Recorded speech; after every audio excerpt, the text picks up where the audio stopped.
680's Richard Southern joins us. Richard, Francis is away. Cynthia's out in a big story. So you're scraping the bottom of the barrel with me today. Lucky you. Welcome back. It's Adrian Gobriel joining us. It's always nice to have you joining us, Adrian. Thank you, Richard. It's always nice to join you as well. And as we're hearing today, we could now be paying our next parking ticket or property tax bill using Bitcoin. You're looking at a push by a city councillor to make that happen? Yeah, you know who it is, Adrian?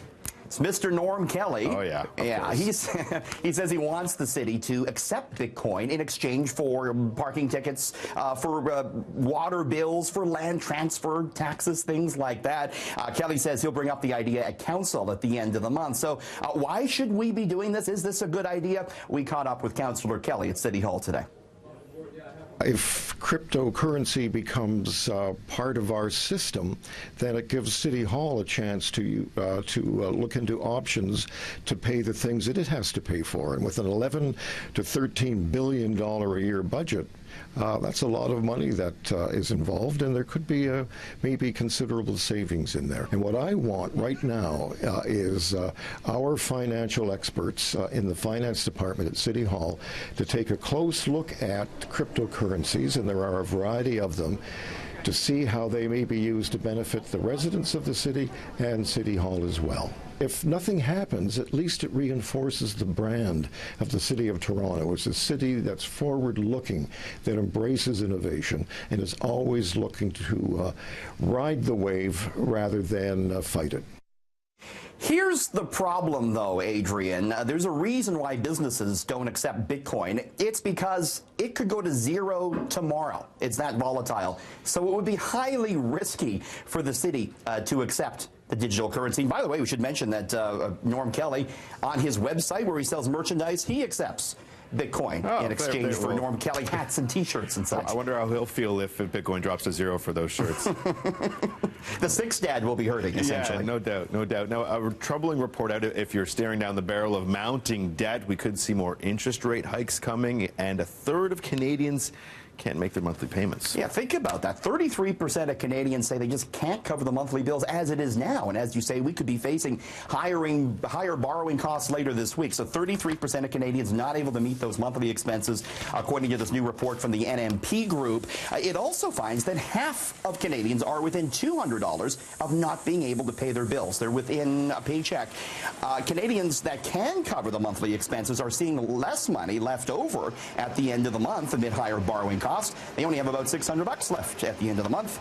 This Wednesday, the bank very likely to increase interest rates after doing so twice last year. We'll continue to watch this story, Adrian, because as you know, it could have major implications for the already cooling housing market in the city as well. Yeah, exactly, with mortgage rates being already what they are for sure. They're already going up. Right? Remember Bank of Montreal TD hanking rates last week already. And a nail in the coffin for Sears Canada, finally closing their doors. Yeah, and it is sad, of course, because of all the jobs affected here. But the few remaining Sears Canada stores that were open closed their doors for good last night. Sears, of course, declaring bankruptcy last year, announcing in the fall it would liquidate the remaining stores. 15,000 people out of work as a result. And Adrian, they still have Sears in the States, but that division of the company hanging on by a thread. Doesn't look good for them either. I can't imagine driving south of the border to go shop at Sears. For some reason, it just doesn't work for me. No, lost that cachet. When we can go online now and buy so much stuff, yeah. Now, this next story here is going to get plenty of groans. Changes in the sky. More airlines are ditching reclining seats.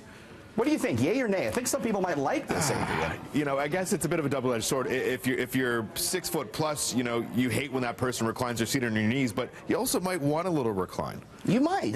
But so British Airways becoming the latest airline to do away with seats that recline. They're doing this on their sort of shorter haul flights up to 4 hours. So if you're flying BA out of Toronto, you're not going to be affected by this yet.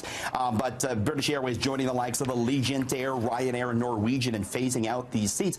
British Airways' reasoning is that the non-reclining seats will prevent passengers from encroaching on the legroom and table space of the passengers behind them, Of course, we've also seen some air rage incidents related to that. I'm sure the airline's eager to cut down on the fights aboard the planes, Adrian. Yeah, I don't know. I don't like it. I need a reclining seat. It's tough enough to get some rest, get some shut-eye on a flight. I find them uncomfortable. You're moving this way, you're moving that way. Just a couple inches of a recline can be a big help. I know. But then you get the guy with the laptop behind you, and he's like, come on, Adrian. What are you doing here? Trying to work? Well, maybe if you have a few more beers on your flight, you'll be able to sleep a little easier. And a new report is looking at the economic importance of subs to Canada. Yeah, it's very important. Conference Board of Canada says the beer industry adds $13.6 billion annually to the economy, and spending. That's a lot of beer. It is a lot of beer, and spending on beer and the whole industry supports about 149,000 jobs.